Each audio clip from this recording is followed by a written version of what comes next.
ახსენეთ ჯადოსნური სიტყვა ფერგი და Manchester United-ის ისტორიაში, ბოლო პერიოდის ისტორიაში წყალგამყოფი არის ფერგიუსონის წასვლა. ეხლა Manchester United-ი უცბად დიდი კლუბია, Manchester United-ი დიდი კლუბი არ გამხდარა მარტო ფერგიუსონის დროს, ეხლა მანამდეც ჰქონდა ხო ბასმის პერიოდი და რაღაც ლეგენდარული ისტორიის, რაღაც ლეგენდარული ყონაკვეთი.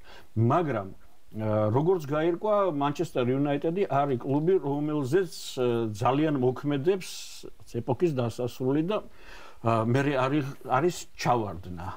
აი ახლა ყოველ შემთხვევაში არის ჩავარდნა. სავარაუდოდ არიან კლუბები მსოფლიოში, ახლა ეს არის ჩემი დაკვირვება, თუ არასწორს ვამბობ ან თქვენ დაკვირვება გაქვთ მითხარით, არიან კლუბები, რომლებიც აი ესეთი აღმავლობის წლების შემდეგ, როდესაც თავდება ეს ეტაპი, ძალიან ჩავარდებიან ხოლმე. და არიან კლუბები, რომელთაც ეს ჩავარდნა ასეთი თვალშისაცემი არა აქვთ და რაღაც მერე ცოტა ხანში ისევ ამობობდებიან. აი რა ხდება ფერგიუსონის წასვლის მერე, რა მოხდა? ნუ თუ ჯადოსნური კვერთხი ხო არ ქონდა იმ ადამიანს, არა? ნუ თუ არ შეიძლებოდა რაღაცნაირად სულთა რაციონალურად სტრუქტურების შენარჩუნებით და ასე შემდეგ, თქვათ, გუნდის მაღალ დონეზე შენარჩუნება რა. ანუ ჩემი აზრით არის ორი ვარიანტი. ინგლისური გამოთქმა არის, ქართულად ვთქვათ, ძალიან რთული არის ფერგის წასვლის მერე მისი ფეხსაცმელების შევსება, ანუ მისი პოზიციის დაკავება ფერგი რომ მიდის, აბსოლუტურად ყველას გაუჭირდება რა. თან მით უმეტეს ისეთი საშუალოზე დაბალი მწვრთნელი, როგორც დევიდ მოიესია. და ერთი მომენტი არის, რომელიც ფანებსაც ავიწყდებათ ხოლმე, რომ ფერგი 80-იანების ბოლოს იყო ბეწვის ხიდზე მანჩესტერში და კინამ გაუშვეს მანჩესტერიდან. რეალურად რამდენჯერმე იდგას მისი საკითხი რომ გაიშვა, თუმცა აი რაღაცა იყო გარდამტეხი რაღაც თქვეს მოდი ვაცალოთ და მერე დაიწყო 90-იანებიდან რაც დაიწყო. მეც და ნუ მაშინ მესმის რომ მანჩესტერს იდეაში ჰქონდა იმის ფუფუნება რომ დაეტოვებინა ფერგი, მაგრამ იმის გამო რაც შექმნა ფერგი მანჩესტერი როგორც ბრენდი და როგორც მოვლენა, იმის გამო არ მიეცა რაღაცა პატიების უფლება არც ერთ მწვრთნელს. ანუ მე მაგალითად ამდენმა მწვრთნელი იყო ფერგის მერე, ხო? ყველაზე მეტად მოუწოდა ოლეს მანჩესტერი. ვინც იყო და ოლე გაუშვეს ანუ რა სეზონ ნახევარში თუ რაღაც მეორეზე გაიყვანა მანჩესტერი, მეორე ეტერ ბოლოდან მეორეზე ერთი თქოს ახლა იყო თან რაღაც საოცარი ის ქონდა სულა ჩემპიონთა ლიგაზე PSG-სთან დაიბიქნეს და მოკლედ ჩემი აზრით რომ დაეტოვებინათ ოლე იქნებოდა გაცილებით უკეთესი მანჩესტერი დღეს ვიდრე ეხლა არის.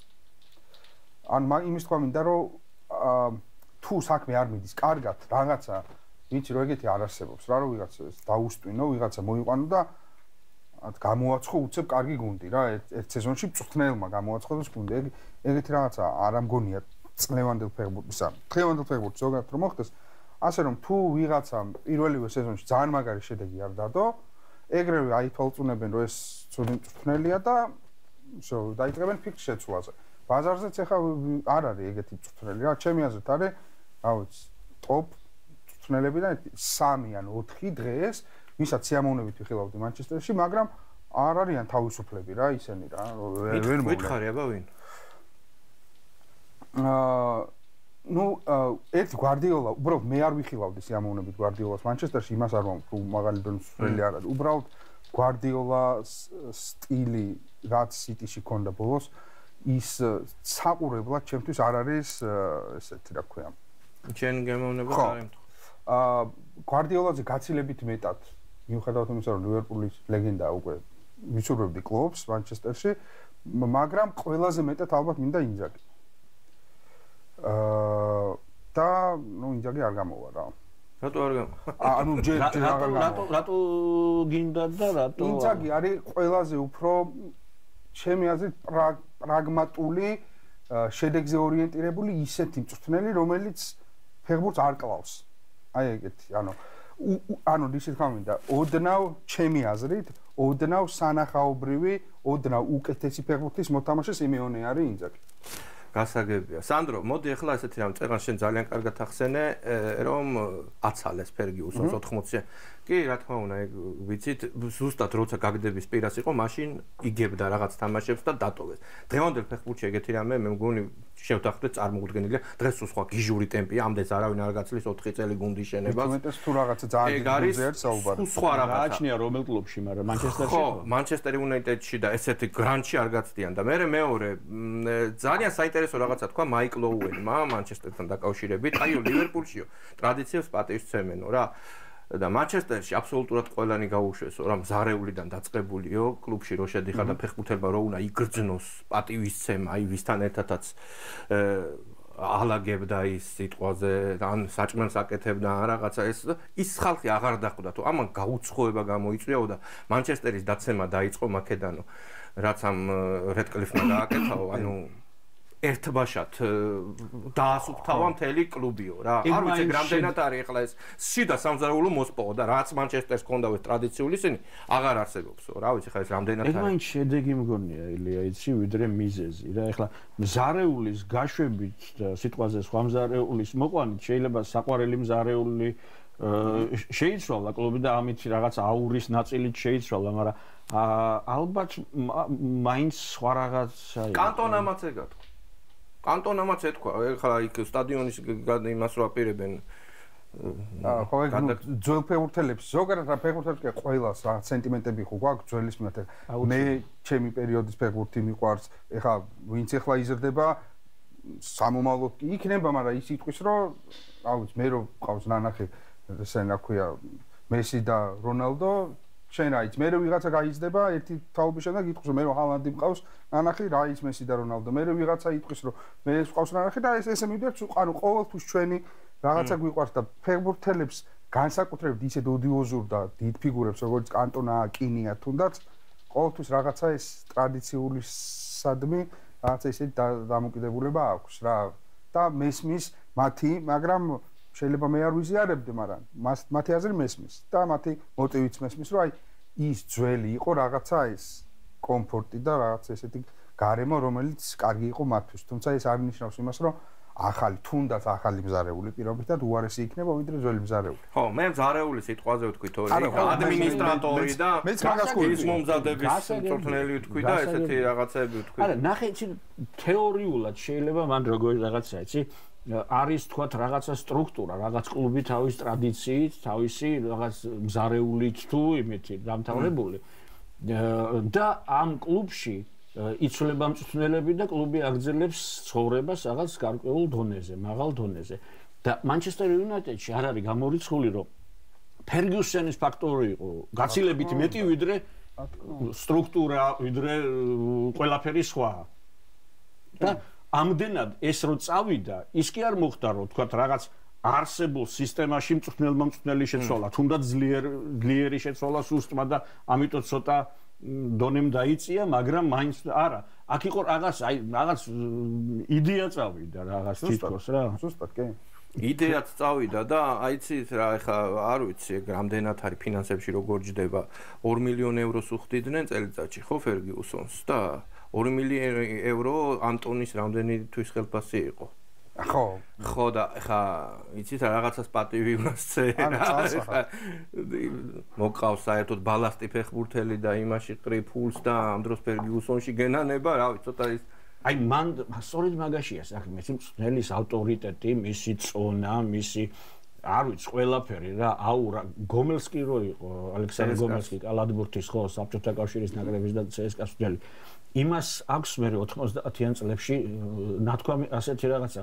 ეშენო რაღაცას ავალებო ფეხბურთელებსო და ამ დროს უცებ ამოისუნთქავ და ხედავ, რომ ესენი არიან მილიონერები ტრუსებშიო. ანუ ის რომ ახალგაზრდა ბიჭი დგას და ტრუსებში დგას, არ უნდა მოგატყვეს მილიონერია და შეიძლება შენ არა ხარ მწვრთნელი რო ხარ ისე მდიდარი როგორიც, ანუ ეს ფაქტორი, ეს სოციალური მომენტი და ეს ეკონომიკური ფაქტორი შემოდის და ფერგიუსონი რო არის და იმ მილიონერს, რომელიც ხა დევიდ ბექემზე სოლიცალკე თავისი ბიზნესით, თვითონ ბექემი თავისი ქარიზმით, თავისი ფეხბურთელობით და პლუს აგერ ახლა იმას იწყებს ტელევიზორში გადაცემას, ხო, შოუს იწყებს, ტომ კრუზს უნდა ველაპარაკო ჩემპიონთა ლიგაზეო, ახლა დღეს წავიკითხე, ხო? ანუ ესეთი ის არის, ხო, მთელი ფენომენია დევიდ ბექემი, ფეხბურთელობას თავი დავანებოთ და ჯარიმების დარტყმას თავი დავანებოთ, ხო? და აი ამ ადამიანს გაუქანა გასახდელში ბუცი. ხო. და იმან, რომელიც უფრო მდიდარი იყო, უფრო ცნობილი ცოლი ყავდა, ტომ კრუზს ცნობს, დახარა თავი. ფერგიუსონის მაგარი სიტყვები, ასევე აი ამაზე რა კომენტარს გააკეთებ სანდრო. ფერგიუსონმა თქვა ესეთი რამე, მანჩესტერ იუნაიტედში 26 წელი ვიმუშავეო და 4 სოფლიო კლასის ფეხბურთელი ყავდა მხოლოდ. სკოულზი, გიგზი, რონალდო და კანტონაო. აი რაღაც ეგეც შეეძლო მაგაც, რომ აი ვიღაცა დაემცირებინა ისე, რომ მაგზე, რა ვიცი, აი მერე წყენად არ გადასულიყო. აი რაღაცნაირად შეეძლო ეს ყველაფერი, ინსცენს რო აქ ნათქვამი. ეგ ისეთი ტიპიაო ევერესტზე გონია რომ შლოპანცები თავაო რაღაცას მიაღწიაო და წავიდაო რა. ხო, აი ეს ძიმე კაცი იყო, იყო რა არის. აი кайხანი იყოს და ძიმე წვნელი იყო. ხო, ძიმე წვნელი იყო, ძიმე კაცი იყო, ცალსახად თავისი რაღაცა უცნაურობები ჰქონდა, თუმცა ნუ ამართლებდა როგორც ჩანს ეს უცნაურობები რა. ხშირ შემთხვევაში, მაგალითად ბარსელონასთან ორი წაგებული ფინალის შემდეგ რუნის აქ ნათქვამი რომ უბრალოდ ვიხვეწებოდითო რომ ვითამაშოთ კონჩეტებებზე რომ ვიცით ვინ წყავთ რა სამეული წყავთ ცენტრში და წინ მესი რომ ვეუნებოდით რომ უბრალოდ შეუძლებელი არის მათთან თანაბრად ბურთის დაჭერა ანუ ის რომ ჩვენ დომინაციით და ბოლ პოზიშენით ვითამაშოთ ანუ არა უბრალოდ იმის გამო რომ იყო ძალიან ამაყი კაცი და რას ქვია და აბა ბიჭებო და მიდით და აი ამ საუბრით არაფრით არ წამოყვავ იმაზეო რომ ისე გვეთამაშაო როგორც ჩვენი ფეხბურთელების აზრითო უფრო დიდი შანსი გვექნებოდა რომ წარმატებისთვის მიგეღწიაო.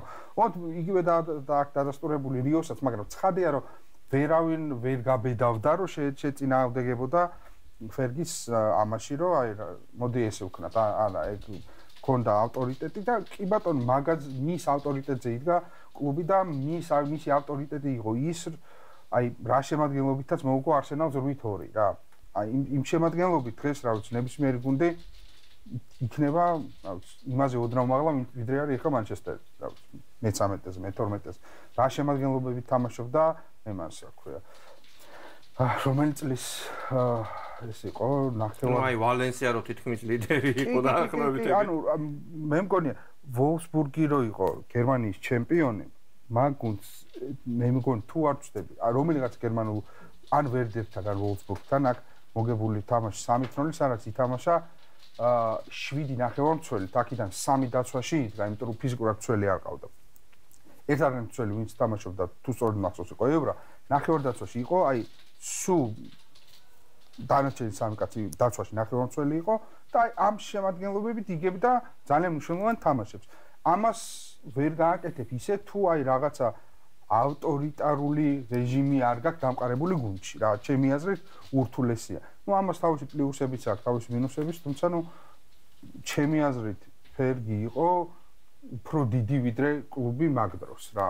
ანუ კლუბი ხო არის თვითონ ვერ ამბობდა რომ კლუბზე დიდი ვერავინ ვერ იქნება, მაგრამ ნუ ფერგი და კლუბი იყო ერთი და იგივე დონეზე ჩემი აზრით, მაშინ მაგიტო იყო წარმატებული მანჩესტერი რა. სანდრო, აი წეგან ახსენე ულე გუნარ სოლშერი და აი ეს ხო არ ფიქრობ რომ იმიტომაც იმუშავა შედარებით სხვებზე კარგად, რომ ეს მანჩესტერი შიგნიდან მაინც იცოდა. აი მაინც შინაური კაცი იყო ამდენი წელი თამაშა მანჩესტერში და კი მაგაზე სახელიანი მწვრთნელები ყავდა და ჟოზეც ეს ვანგალი ხა რომელი ერთი ჩამოყვა. მაჩარი ჟოზე მაურინიო რამდენადაც ვიცი ფერგიუსონს თვითონაც უნდოდა რომ გამხდარიყო. ხო, მაგრამ აი სულშერმა შედარებით მაინც უკეთ იმუშავა იქ ევროპა ლიგის ფინალში გავიდა მაინც ასე თუ ისე ანტალია წააგო, მაგრამ აი გაწვლაც ხო გაწვლა. ხო და ხო არა ჟოზეც კარგი იყო, ჩემი აზრით ძალიან კარგი იყო ჟოზე ევროპა ლიგა მოიგო და ჟოზემაც მეორე ადგილზე გაიყვანა მანჩესტერი.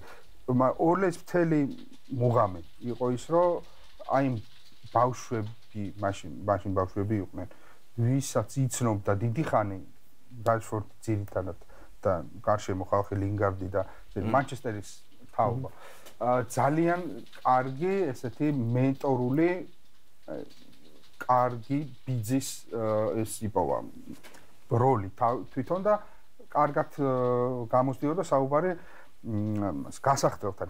აი გასახდელის პრობლემა იყო რეალურად ჩემი აზრით ყველა მწვრთნელის პრობლემა ფერგის მერე დღემდე. მათ შორის ამასაც ჯერჯერობით არ აქვს ისე იდეალურად დაალაგებული. ერთადერთი გასახდელის პრობლემა არ ქონა ოლეს რა. თუმცა ნუ ოლე იყო მეტნაკლებად არასტაბილური, თუმცა ყველაზე კარგ ფეხბურთს ჩემი აზრით თამაშობდა ის რა. რა თქმა უნდა, იცოდა გუნდის შიგნით ყველაფერი, გუნდის კულტურა, არსი, ფეხბურთელი და ლეგენდა სწორ ამ კლუბში გახდა და აბსოლუტურად ყველაფერი იცოდა. და მაგან ძალიან უშველა და ის კადრები რა თვალებიდან არ ამომდის, როგორ ტირის იმ ინტერვიუში, როცა იცის რომ უნდა გაუშვან რა, ანუ ძალიან გული დამწყდა და ძალიან არ მომეწონა რომ გაუშვეს. მეორე მხრივ რაცულია, აი მაგ ეს მანჩესტერის იმ ლეგენდარული ფინალიდან და იმ ლეგენდარული გუნდიდან ესე მაგარი მწვრთნელი ვერავინ ვერ გამოვიდა რა, ისეთი რომ აი მანჩესტერში დანიშნო და ესე ვერავინ ვერ დადგა რა ისეთი. ხო, კი, ანუ მართალია ხო. რაც თავისი ისინი აი ნუ ეხა ნევილზე როგორ უნდა თქვა? არა, ნუ ნევილი ეხლა რასაც აკეთებს, ის აკეთებს ბოლომდე ძალიან კარგად გამოსდის. პონდე ეხლა რასაც აკეთებს, მაგ გუნდიდან ალბათ უნარებიდან, ჩემი აზრით ყველაზე კარგად თვითონ საფეხბურთო უნარებიდან გოლს ჰქონდა დიდი მონაცემები, უბრალოდ იმდენად ინტროვერტი ადამიანია, იმდენად ცოტა საუბრობს, იმდენად არ შეუძლია ეს კომუნიკაცია სხვა ადამიანთან, რომ ტაქტიკა, მაგრამ აბსოლუტურად შეიძლება უფრო მნიშვნელოვანი კიდე არის ეგრეთ წოდებული მენეჯერობა რა. ფეხბურთის სუნდა ტაქტიკის თვალსაზრისით და გინდა ვარჯიშების მეთოდიკა ეს რაღაც ნაწილი საფეხბურთო. ერთი არის ხედვა და მეორე არის ამ ხედვას როგორ გადმოსცემ და როგორ მომოტივირებ. იყო გუნდის აი გული და სული, რასაც ქვია და აი ეს მართლა ეს არა. თელობა კიდე სხვა რაღაც. კი, ანუ რა ვიცი რიოსაც ქონდა. მოკლედ ხო, რიო ესე რა ვთქვა არ მოინდომა. ჩემი აზრით, თორე რიოს ნაირი ჭკვიანი ცენტრალური მცველი იშვიათად მინახავს რა, თითებზე ჩამოსვლელი ალბათ. პოდკასტი მიყავს ახლა შვენი.